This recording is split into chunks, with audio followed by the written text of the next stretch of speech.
Good evening, everybody, and welcome to our continuing series of Know Your City here in Waltham. My name is Annette Reynolds, and I am the current president of the League of Women Voters of Waltham. And it is with great pleasure that I have Bob Waddick, City Clerk of the City of Waltham, here tonight. And we're going to have a discussion on what the City Clerk does, what his office does, and so that you can know more about how things work, especially in light of all the brouhaha we've had about elections and voting and safety and so forth. Now, if you have questions, we'll be delighted to answer them. Please put them in the Q&A box, and I will be monitoring these and passing them along to Bob as the evening progresses. So Bob, welcome. I'm so delighted you're here this evening. Good to be here, Annette. Thank you. Thanks for having me. Well, I know how busy the city clerk's office is. You're there in the corner of the of City Hall, and every time I come in, everybody's very busy. We know that you're responsible for handling elections in the city. Well, first of all, how many people work in the office? There are I'm sorry. And then what other things other than elections are you responsible for? Okay. There are 7 of us, 7 permanent employees in the clerk's office. And we do a lot of other things besides elections. One of the main functions is we're the administrative branch of the Waltham City Council. I'm the clerk of the City Council. The assistant city clerk is the clerk of the council committees, and the executive assistant to the city clerk is clerk of the Economic and Community Development Committee and also works on council business. We prepare their dockets, their minutes, we schedule their meetings, we draft orders, we administer the petition process for special permits, for zone changes, for street openings, grants of location, extended hours for businesses. All of the things that the city council does, we are involved in, and we're here day to day administering it. We maintain all the records for the city of Waltham. As city clerk, I'm the chief records access officer for the city. So when public records requests are made, it's my responsibility to answer them and produce records. The city clerk's office records all births, deaths, and marriages that occur in the city of Waltham, and we produce the certificates when people come in and need birth, death, or marriage certificates. We issue and record all kinds of licenses, marriage licenses, lodging house licenses, fuel storage licenses, secondhand dealer licenses, dog licenses, and we have over 1,500 registered dogs in the city of Waltham. Yvonne Fong in our office, she does all of that herself, and that in itself is a job that takes several weeks at the beginning of each year just to handle that. We also conduct the annual census and voter registration. Those are some of the things that we do. There are a lot of others, but it's a very busy office. I'm sitting here unable to say anything. I know the scope of what you did, but maybe not quite as large a scope as what you actually do. But I do know my interaction with you has been a lot about elections, being a poll worker.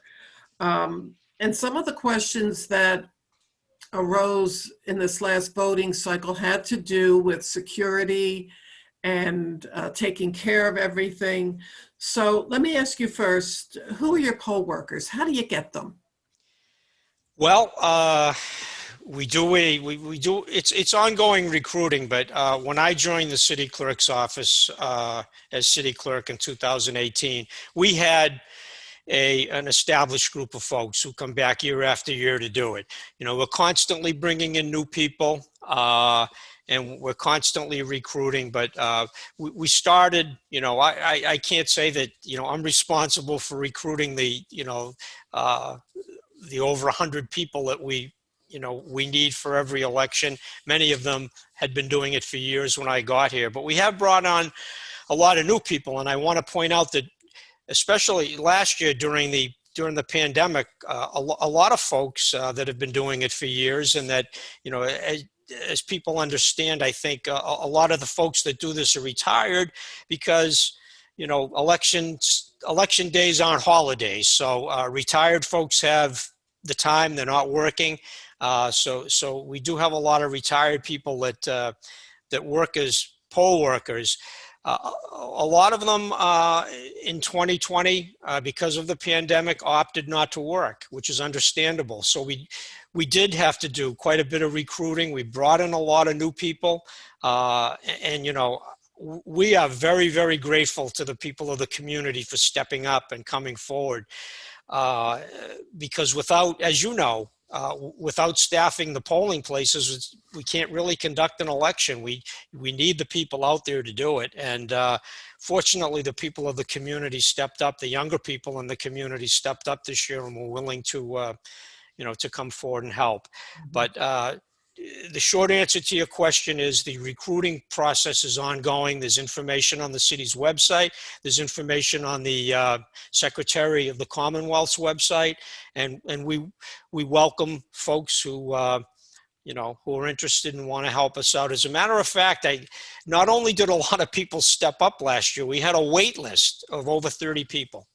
So that's awesome, positively awesome.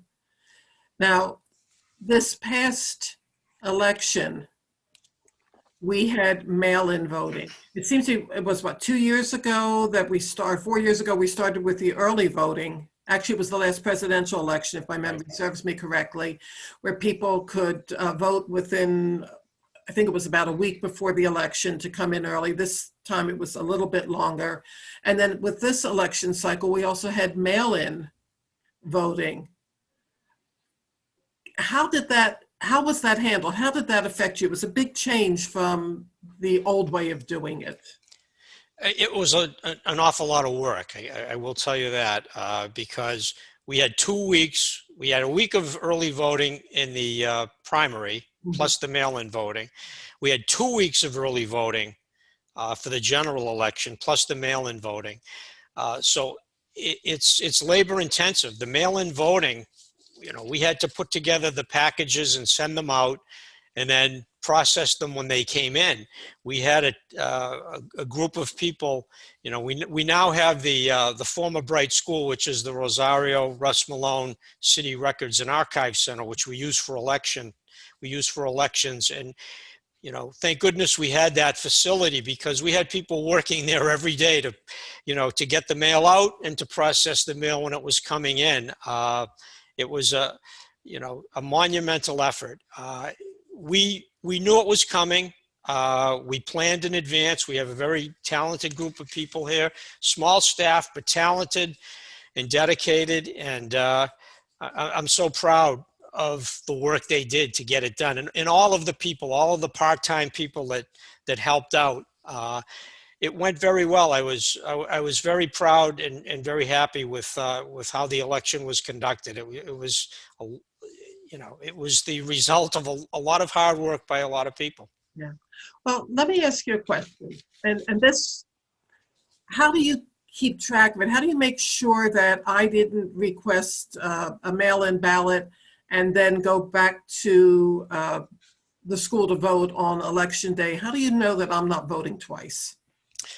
Well, when you request the ballot, and that was one of the important parts of this, is all done by special legislation. One of the important things was that you would have to request a ballot. So when we got your request, and when we got your request, that information gets logged into a computer that you've requested a ballot. So we know that a ballot has been sent to Annette Reynolds. Now, when the ballot comes in from you, there's a unique barcode that's associated with you that is scanned in. So you can't vote twice, because once a person by the name of Annette Reynolds with that address, that registered voter, once that is recorded, if somebody else tries to vote in your name, it's not going to happen. Your votes you've already been logged in. So you know, I mean, thought went into how this was going to take place, and you know, to prevent. I mean, I know that there's talk, or there's been a lot of talk about widespread voter fraud.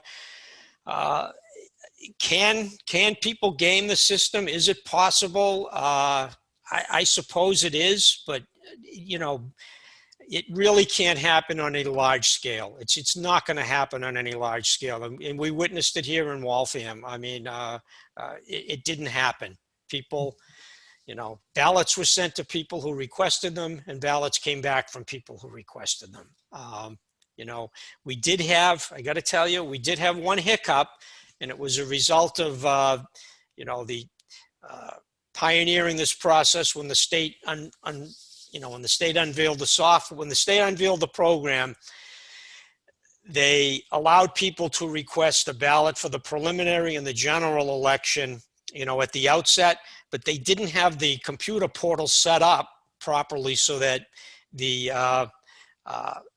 second ballot was, the second mailing was going to be accounted for. So what happened was, in the process of trying to manage all of this, you know, a small number of ballots went out to people who hadn't requested them. We identified those people.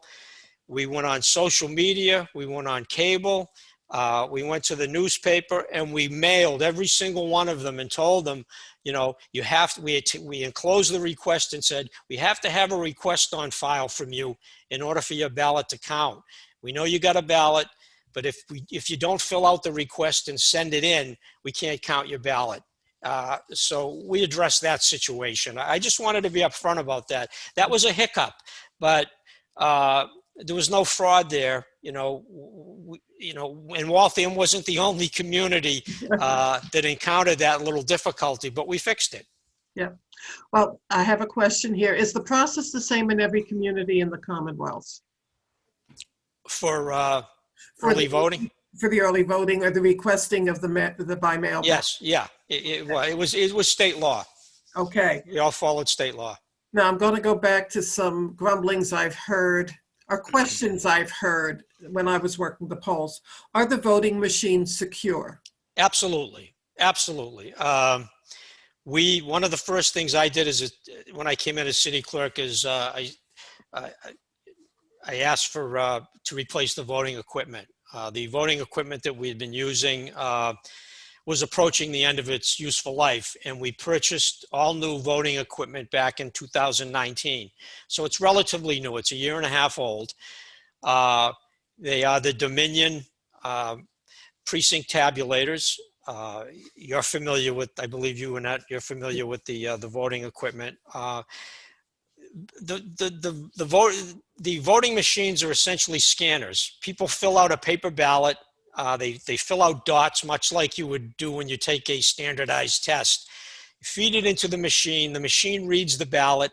At the end of the day, at the end of election day, it tabulates the results. It prints out a tape, you know, indicating the number of votes that each candidate got. It's not a particularly complicated machine. It can't receive wireless transmissions. You know, it's really a dumb box with the exception of the little chip that we put in that really has all of the information relative to that particular election. So the other thing people should realize is that we test these machines. Prior to each election, we run 50 ballots through each machine. They're pre-marked. We know what the result should be, and then we compare it. We compare the result that you know, we've recorded ahead of time by adding up the ballots by hand with the tape that's printed out. So we test each machine before each election to make sure the machines are working properly. And then the thing that needs to be pointed out to those who are concerned about, you know, whether or not these machines are working accurately, we have a paper ballot system. Mm-hmm. So the ultimate proof is the ballots themselves. And those ballots, when they're fed through the scanner, they drop into the ballot box below, and we have those. So if there's any question about whether or not the machines were working properly, we have the ballots to count by hand. And we did it in 2019 in two ward races in in the city of Waltham, and the results held up. Yeah, I remember that. I remember that. Um, and I seem to remember that there are no, unlike Atlanta, where if you have to be within a certain percentage to ask for a recount, any candidate can ask for a recount in Waltham. That's correct. Correct. Okay. Are absentee ballots required to be received by election day? Yes, They they have to are. be in by election day? They do. Absentee ballots, they have to be in by election day.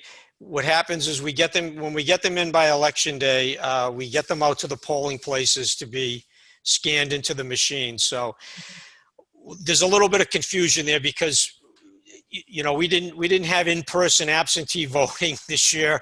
In past years, before we had mail-in voting and early voting, people would come to the city clerk's office and do an absentee ballot if they were going out of town. And you can actually do that right up until the day before the election at noontime. But since nobody's actually coming into City Hall these days because of COVID, that really wasn't happening. Technically, if somebody wanted to apply for an absentee ballot, they could do it right up until the day before the election. But given these circumstances, it's difficult to get that in and have it recorded. But the absentee ballots that we receive by mail, if we get them on election day, and we get most of them before election day, but if we get them on election day, we get them out to the polling places so they can be run through the machines. So anything that's received after election day just isn't counted? It isn't counted, no, not, and I want to clarify that. Absentee ballots are a special category. The mail-in ballots, Different story. different story. If those were postmarked by November 3rd, they could be counted up to the Friday following the election. We had up to so some of them were coming in during the week. We thought we were going to have more than we did. We only had a handful of ballots actually come in after November 3rd. Now, I know that after each election, I'd get back from the polls and I'd sit and I'd watch the Waltham channel waiting for the results. And in general, the office publishes election results for the city the evening of the election. That's not the same as certification, though, is it? What's involved in certification of the vote? Yeah, certification is really I kind of refer to it as dotting the I's and crossing the T's after the election. The unofficial results on election night are pretty close, extremely close to what the official results will be when we certify. We have to account for instance, provisional votes. Provisional votes are people who vote on election day that their identity can't be ascertained. They're claiming that they're a registered voter. We give them the benefit of the doubt. The vote isn't run through the machine. We look at it afterwards to verify whether or not the person was a registered voter, and if they were, the vote is counted. We double check the write-ins, the tally sheets that were done by the clerks and the wardens at the polling places, the write-ins and the hand counts. Some ballots can't actually be counted by the machine and they're put into a hand count drawer, but the clerks and the wardens count those. We double check all of that. So we go through that process and then we have a final election result, which is the certification. Now, in the case of a state or federal election, the Secretary of the Commonwealth provides the form that we use to fill out to certify the election. It's done on a paper form, and it's also done electronically and transmitted to them. Local elections, they're not looking over our shoulders. We do that, in the clerk's office. Okay, a couple of questions have come in. Have the new machines made things more efficient in any way? I think they've made things more efficient in that they're reliable. Before we replaced in the last election that we used the old equipment, we had some failures. when I say failures, I mean, people don't have to worry. The machines are, everything in that machine is recorded on that, that memory card that goes into it. So when the mechanical device fails, the printer isn't working or something, the election results aren't lost. So we were experiencing some difficulties with the older equipment. So the newer equipment is much more reliable. One thing about the newer equipment, though, that it scans the ballots a little bit more slowly than the old equipment. So when a person votes, the ballot scans in and it takes a few seconds before the vote is counted and the ballot drops into the box. The old machines, for some reason, it was a much more rapid fire situation. So they're more reliable, but they actually work a little bit more slowly. But I think they're more efficient. And the feedback that I've received from the folks who are on the front lines at the polling places is that they're very pleased with the new voting equipment. Yeah. And I haven't had any complaints from voters. Okay, that's good. Another question. Do you know a percentage of how many people voted by mail versus those who voted in person? I do, but I don't have those numbers in front of me. It was roughly, I think we had just under 30,000 people vote. It was like 28 or 29,000. And I think the breakdown was 16 or 17,000 voted early or by mail. And I think it was about 12,000 voted on election day. So it's in that range. I can get the precise numbers for you, but I don't have it at my fingertips. Okay, and it's a question from Diana. Are early and mail-in votes able to be counted in advance of election day? I'm sorry, could you repeat that? Are early and mail-in votes able to be counted in advance of election day? Yes, they are. And we did. It's called, there's a whole system that's laid out for that, and it's spelled out in the special legislation that was adopted for the 2020 election. Yes, we had a team of people over working on the weekend before the primary and on the weekend before the general election, opening and counting the ballots, the mail-in ballots, and the early vote ballots. So if that volume of ballots had to be sent out to the polling places and run through the machines on election day, it just would have been impossible. In some communities actually opted to do that. I don't know how they did it, because it was a big effort just to do it over the 2 weekends preceding the primary and the general election. And that was the process is called early deposit, or advanced opening and advanced deposit. So the advanced opening of the ballots and the advanced depositing of the ballots. And it was all spelled out in the legislation, and we followed it to the T, and it worked out very well. The only thing people, the only thing I want to point out is, in the legislation required this, we did the counting, we ran all those ballots through the machines, but we didn't run the tapes. We couldn't do that until election night. So we couldn't run the totals on the early vote or the mail-in vote until the polls closed on election day, and then we totaled everything.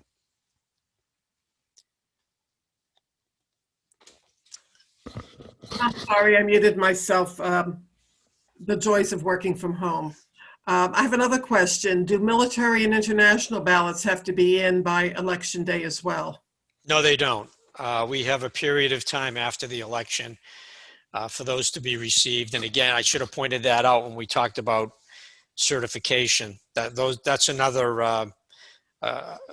Those votes are counted after the polls close on election day. So those numbers would be in addition to the unofficial results on election day. The state of Massachusetts doesn't require us to show an ID. And Do you think this is going to change? I don't know. There are some instances where an ID is required. That Uh, the blue sheets. if a voter is a new voter voting in a federal election for the first time, an ID is required. If a person is an inactive voter, an inactive voter is a person who either didn't return the census, the city census, or hasn't voted in a state election for 2 consecutive periods. They'll they'll be designated as inactive, and that doesn't mean they can't vote. It just means they have to provide proof of identification at the polling place in order to vote.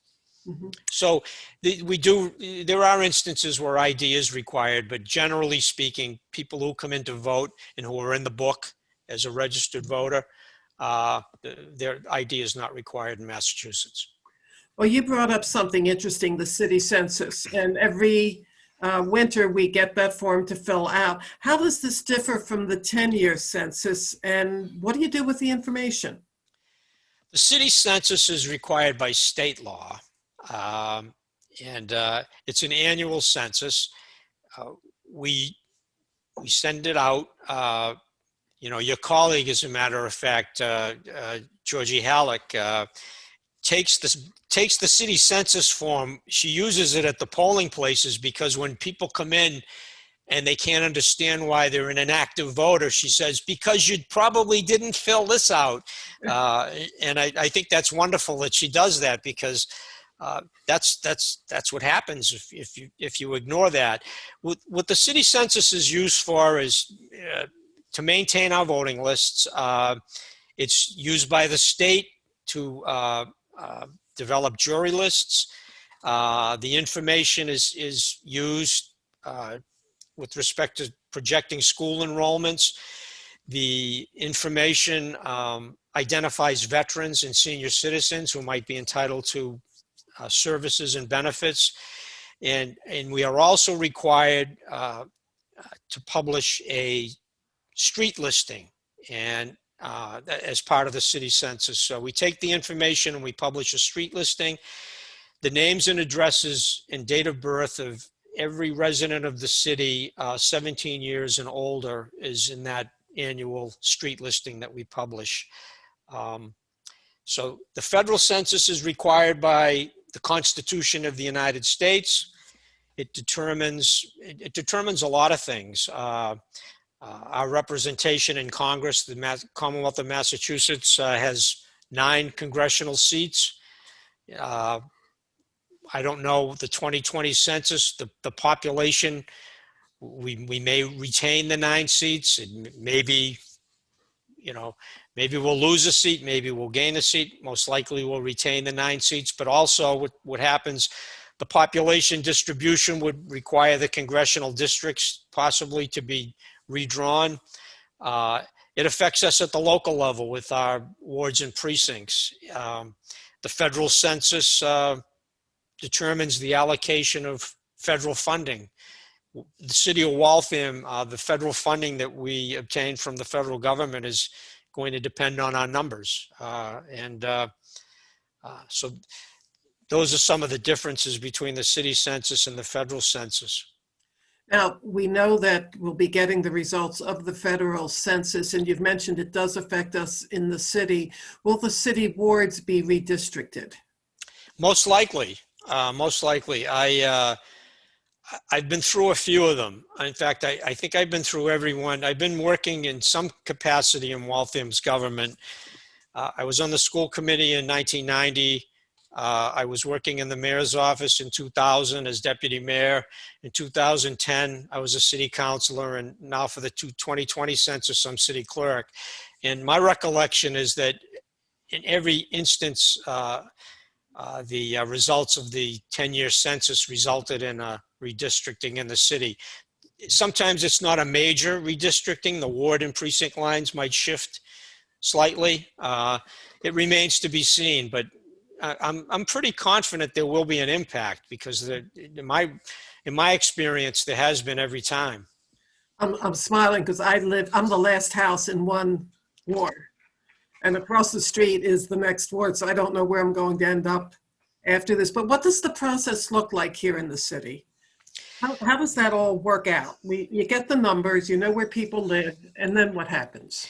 Well, the president of the city council will appoint a committee, and they will work, they will work with the information and make recommendations with respect to the ward and precinct lines, and it'll be voted on by the city council. So it starts at the local level, and then it will, the state house will work with it with respect to the state representative districts and state senate, and and everything will flow from that. But it'll start here when we get the information. Is there an opportunity for citizen input, or is this an open process, or what?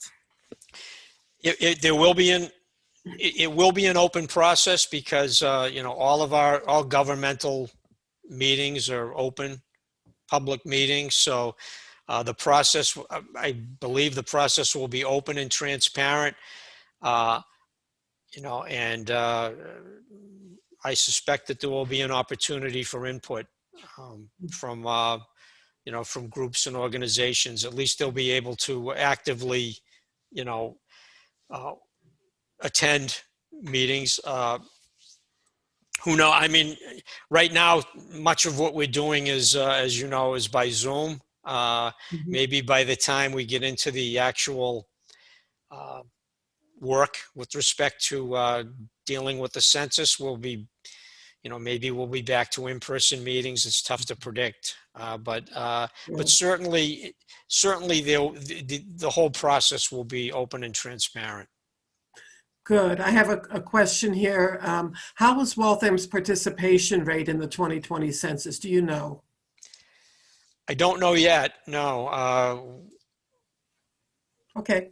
but I can tell you, what I can tell you is I'm optimistic that we're going to do better than than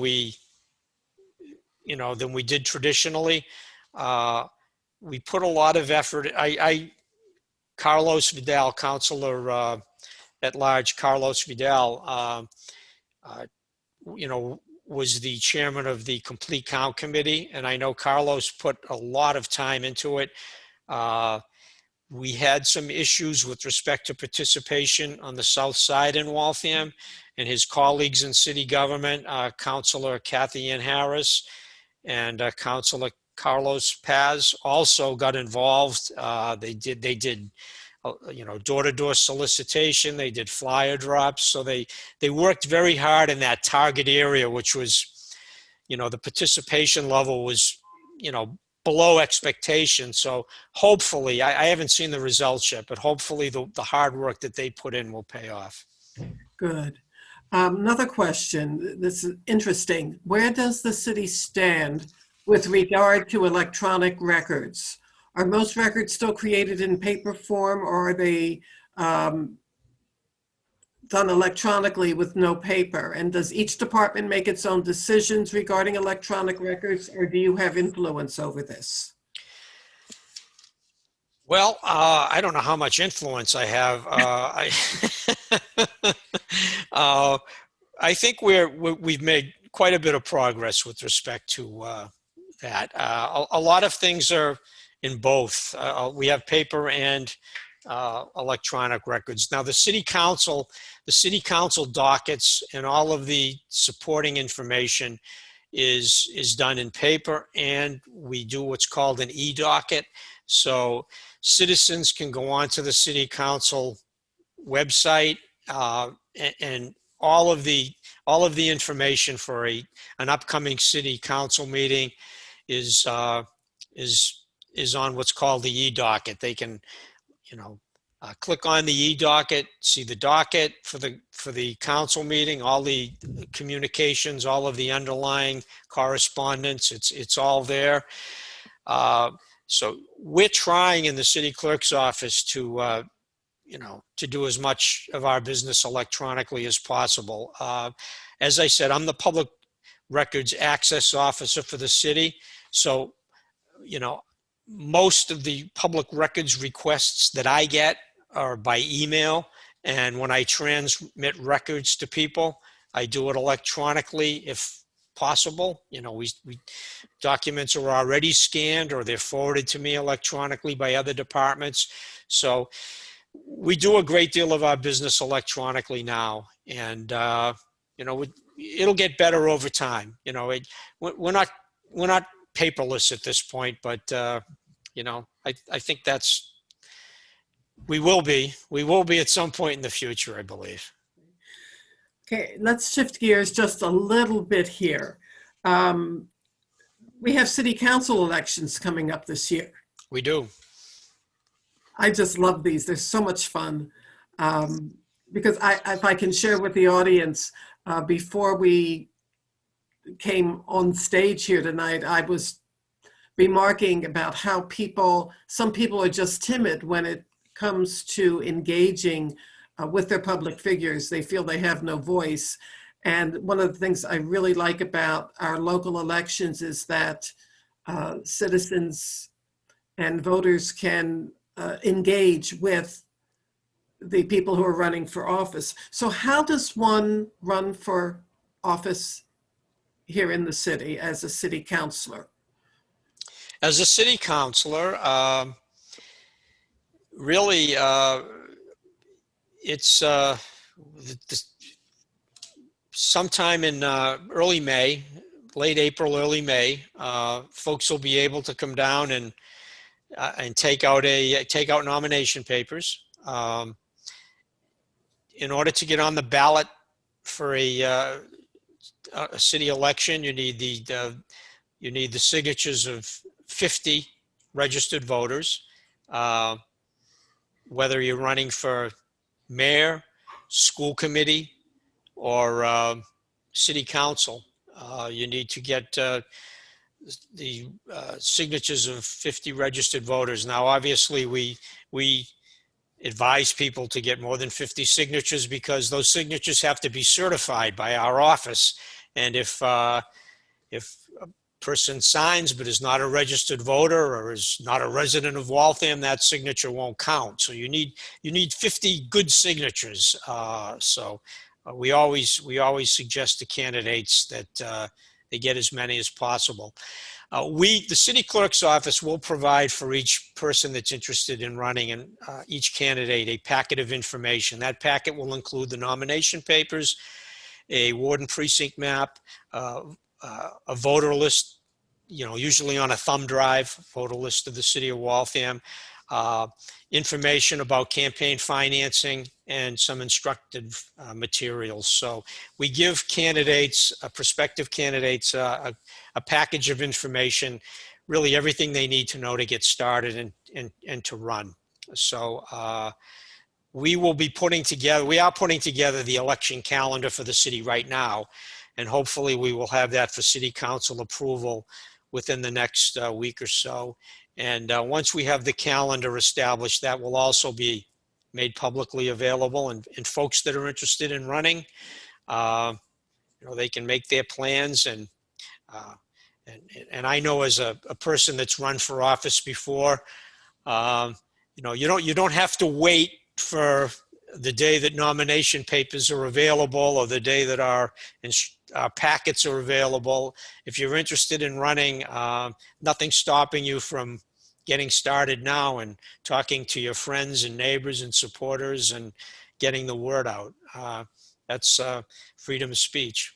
So. Absolutely. I have one question here. Is it typical in the Commonwealth that the local clerk's office is responsible for providing support to the city or town's legislative body?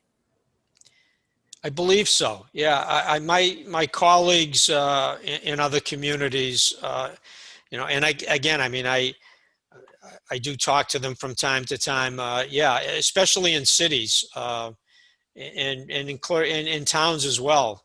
City and town clerks usually provide the support for the legislative bodies.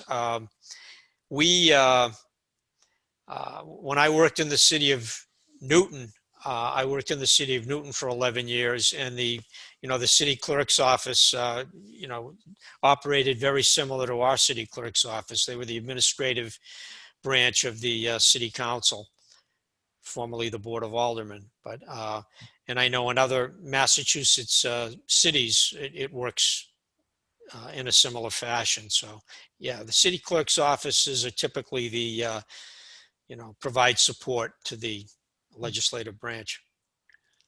When I posted notice of tonight's meeting online, I noted that somebody asked about wedding licenses, and he thought that not the wedding license, the fee for performing the ceremony was high. Mm-hmm. And we discussed this briefly before we came on air, but you are in charge of actually preparing the license, and with a marriage license, somebody can be married any place. Right. And when you do the ceremony, you're an officiant, okay? And That's there's a correct. fee for that. What are those fees?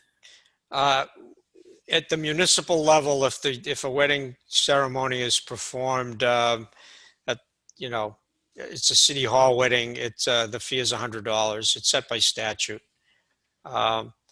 It's the same in every community, I believe. So. Well, my son and daughter-in-law got married in City Hall. It was very lovely. It was a great day. One more question. Can you give it more of a description of the jobs, other jobs? I think we answered this at the beginning. In addition to the elections, you spend a lot of time with the city council and getting that ready. Right. You register a lot of things, including dogs. We do. Yeah, a lot of dogs. Okay. Yeah. What do you like best about your job, Bob? I like everything about the job. It's I've been involved in Waltham's municipal government in one way or another for most of my adult life. So it's great. I spent 11 years working in another community, so it's great to be back here working on a full-time basis in the community. I grew up here. I've spent most of my life here. My kids have gone through the Waltham schools, so it's really satisfying to me to be able to work. I like the people I work with. I enjoy the work I'm doing. I get to sit at city council meetings still, even though I'm not a member of the city council. So it's and the election. It's really participating in elections is, and and that you do it yourself. I mean, it's I think it's a great experience. It's it's the bedrock of our democracy. It's what it's all about. The whole elective process, and that's what we do. And it's very, very rewarding. So it's a great job. I love every part of it. That is just delightful to hear.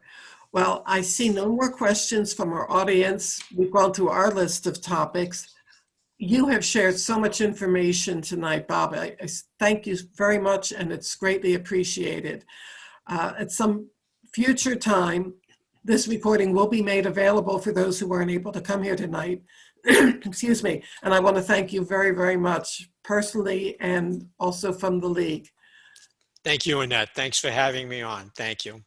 You're welcome. Thank you all for attending. We'll see you the next time.